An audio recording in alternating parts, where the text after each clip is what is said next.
नमस्कार दोस्तों, स्वागत है आपका हमारे चैनल एबीएम नर्सिंग में।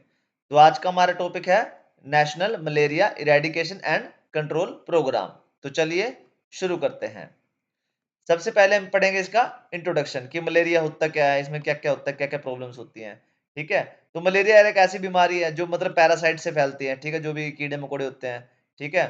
और किससे फैलती है? जो कि इन्फेक्टेड फीमेल एनोफ्लीज होती है ना, ठीक है? मच्छरों में एक प्रजाति पाई जाती है, फीमेल एक मच्छर होती है यार, ठीक है? एनोफ्लीज बोलते हैं जिसको, उसके बाइट से फैलते हैं, मतलब उसके काटने से फैलता है मलेरिया। अब इसमें क्या होता है, इसमें बुखार चढ़ता है, ठंड लगती है, ठीक है? और कभी-कभार सीरियस इलनेस और डेथ भी हो जाती है। तो मतलब काफ़ी खतरनाक बीमारी है ये।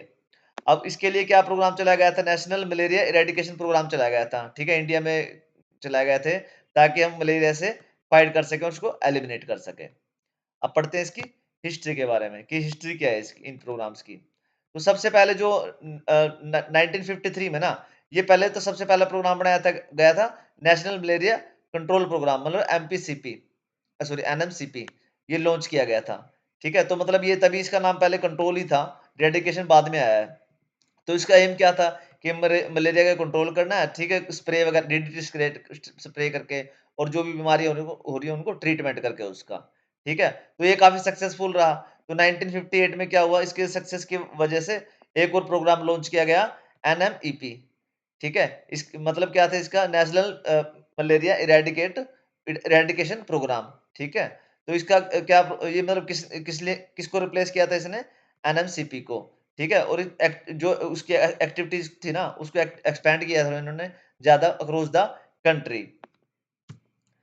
तो अब मॉडिफिकेशन और रिलेटेड जो प्रोग्राम्स थे वो कौन-कौन से आए इसके बाद? उसके बाद 1977 में कौन-सा आया? Modified plan of operation, MPO आया।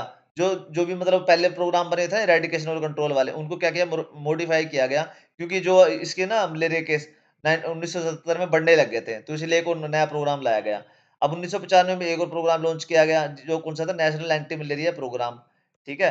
मतलब मलेरिया खत्म होने का नाम ही नहीं ले रहा है, और ये आज तक नहीं खत्म हुआ है सही पूरी-पूरी तरीके से, तो क्योंकि यहाँ पे साफ-सफाई का उतना ध्यान नहीं रखा जाता अपने इंडिया में, तो ये मतलब खत्म होने का नाम नहीं ले रहा है अभी तक भी। ठीक है, 2003 में कौन-सा आया नया प्रोग्राम है, national vector borne disease control programme, ठीक है? जिसमें सारे जो डिसीज़ थे ना, जैसे मलेरिया हो गया, डेंगू हो गया, ठीक है? चिकनगुनिया हो गया, ये सारे जो भी इसमें बीमारियाँ थी ना, सबको कवर करता था ये, ठीक है? उसके बाद 2016 में कौन-सा लॉन्च किया गया? National framework of malaria elimination in India, ठीक है? इसका टारगेट है कि 2030 तक हमने एक भी केस नहीं रखना है, सारे के सारे बिल्कुल ज़ीरो कर देने हैं। अब 2025 तो आ गया है, केस तो अभी खत्म नहीं हुआ है भाई, अब देखते हैं आगे जाके होता है, नहीं होता है, ठीक है? अब उसके आते हैं इसके बाद आता है इसके ऑब्जेक्टिव्स क्या-क्या हैं। अभी तक तो हमने इसके सारे हिस्ट्री वगैरह पढ़ी कि कौन-कौन से प्रोग्राम आए हैं, कौन-कौन से नहीं आए हैं, ठीक है? तो जो पीपीटी का जो इसका सॉरी इस वीडियो का मेन पर्पज़ है, वही यही बताना है कि मलेरिया के जो-जो प्रोग्राम्स हैं ना, मेन तो मेरा कंट्रोल और इरेडिकेशन के ही हैं इसमें, बट जो इससे रिलेटेड प्रोग्राम है ना, वो भी इसमें कवर हो रहे हैं आपके। तो आप मलेरिया के बारे में मतलब पूरी इन्फॉर्मेशन लेके जा सकते हो इस वीडियो से। तो ऑब्जेक्टिव क्या था इसका? वही इरेडिकेट करना मलेरिया को इंडिया से, मतलब बिल्कुल ही खत्म कर देना, ठीक है? अपने मलेरिया के जो केसेज़ आ रहे हैं, डेथ्स हो रही हैं, उनको कम करना, मतलब जो केसेज़ आ रहे हैं एटलीस्ट उनसे डेथ ना हो, ये भी करना। आउटब्रेक को कंट्रोल करना, ठीक है? या प्रिवेंट करना, सर्विलेंस से और कंट्रोल करके उनको, ठीक है? और क्या कर सकते हैं? अवेयरनेस को इंक्रीज़ करना अबाउट मलेरिया प्रिवेंशन, मतलब अगर बंदों को बताया जाए कि कहीं पानी ना इकट्ठा होने दो, ठीक है? साफ-सफाई रखो, सब कुछ करो, मतलब जो भी करा जा सकता है मलेरिया के लिए, नेट वगैरह में सो, ठीक है? तो क्या अवेयरनेस फैलाने का, ये भी इसका क्या था? ऑब्जेक्टिव था। अब उसके बाद क्या था, की स्ट्रैटेजीज़ कौन-सी हैं इसके लिए, ठीक है? सबसे पहले तो आया था इंडोर रेसिडुअल स्प्रेइंग, जो मतलब जो अंदर जाके घर-घर में ना इंसेक्टिसाइड्स की क्या करते थे? स्प्रे करते थे, ठीक है? इनसाइड होम्स टू किल मॉस्क्विटो, जो मतलब मच्छर जहाँ पे पनपते हैं ना, वहाँ पे क्या अंदर जा जाके स्प्रे करते थे, ठीक है? उससे क्या मच्छर मर जाते थे और ये बीमारी नहीं फैलती थी। अब दूसरी स्ट्रैटेजी क्या लगाई गई थी? Use of insecticide treatment nets, मतलब जो इंसेक्टिसाइड ट्रीटमेंट नेट होते हैं ना, जो जिनको वो कहते हैं, मच्छरदानी कहते हैं, उनके अंदर सोने के लिए कहा गया है सबको कि उसके अंदर सो, ताकि आप बच सको मॉस्किटो वगैरह से, ठीक है? और क्या स्ट्रैटेजी बनाई गई? अर्ली डायग्नोज एंड ट्रीटमेंट, मतलब जो भी अगर किसी को थोड़ी बहुत बीमारी हो रही है ना, तो उसका स्टार्टिंग में डायग्नोज हो जाए, टेस्ट करा लिया जाए उसको कि उसको मलेरिया है, और उसका ट्रीटमेंट उसको तभी की तभी दे दिया जाए, ठीक है? जी, ऐसे करके यहाँ पे मेडिसिन वगैरह दे दी जाए। उसके बाद लार्वल कंट्रोल, क्योंकि लार्वल क्या होता है, जो मच्छर का स्टार्टिंग जो उसका फेज़ होता है ना उसकी ज़िंदगी का, ठीक है? तो वहीं पे उसको डिस्ट्रॉय करना है ताकि उसकी ब्रीडिंग वगैरह ज़्यादा हो ही ना पाए। तो उसको ब्रीडिंग साइट्स पे जाके क्या कर देना, डिस्ट्रॉय कर देना, खत्म कर देना उस मच्छर की प्रजाति को। और क्या करना स्ट्रेटेजी बनाई, पब्लिक अवेयरनेस की, ठीक है, बंदों को एजुकेट करा गया मलेरिया के बारे में और किसको कैसे प्रिवेंट करना है, कैसे उससे बच सकते हैं, ठीक है। तो ये सारी क्या बनाई गई, सारी की स्ट्रेटेजीज बनाई गई इसके लिए। अब उसके बाद मेजर अचीवमेंट्स कौन कौन से हुए इसके, मेजर अचीवमेंट्स यही हुए जिनके कि सक्सेस तो इनिशियल ईयर में तो मिली थी, ठीक है, जो ड्रॉप हो गए थे 90-60 तक जाके काफी वो ड्रॉप हो गए थे, ठीक है।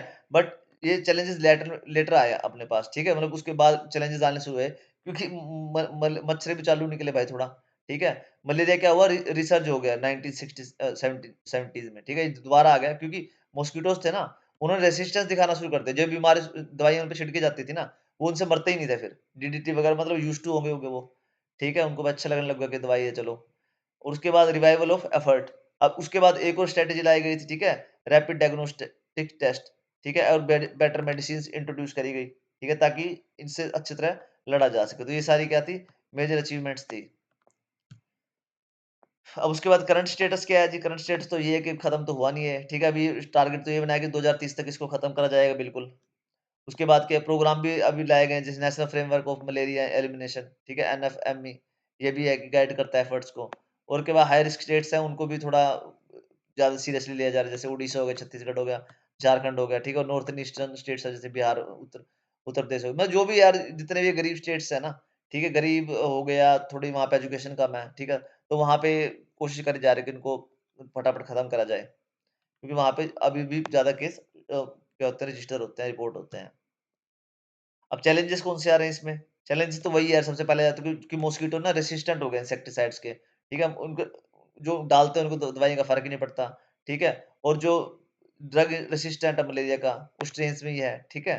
लैक ऑफ अवेयरनेस है, अवेयरनेस भी मतलब है नहीं है, रूरल एरियाज़ में जो भी गाँव के दूर-दराज के इलाके हैं ना, वहाँ पे अवेयरनेस नहीं है, तो लोग ऐसे ही मतलब खुले में सो जाते हैं, मच्छर काटते हैं, उनको कोई फ़र्क नहीं पड़ता इतना।